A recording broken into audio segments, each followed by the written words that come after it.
Lehengas and sherwanis worth lakhs have been replaced with uniform PPE kits worth just a few hundred.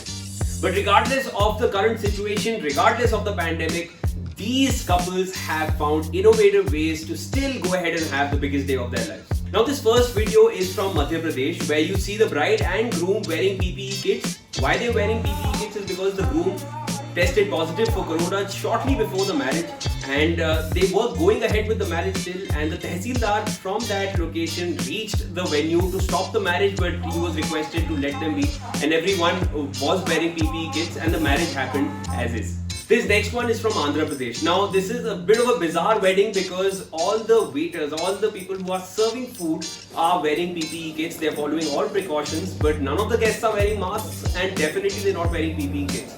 So I don't know who's helping who over here, but then yeah, that is the kind of wedding which happened in Andhra Pradesh sometime back.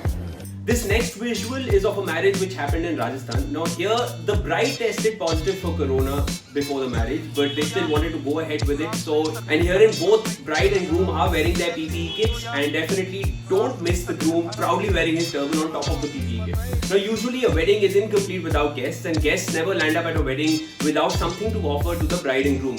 Usually cash is given, and this couple from Madurai in Odisha, they imprinted a QR code on their invitation so that people can transfer funds to them through that QR code.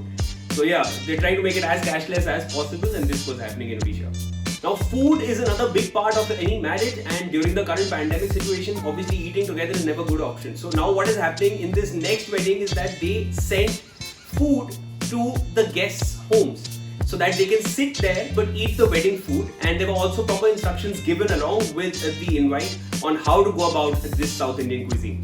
Now while most of these couples that we spoke about before this, they and their families were able to go ahead with their celebrations, but these two couples from Mumbai and their families were not so lucky. The BMC cracked down on their weddings, and cases were registered against them.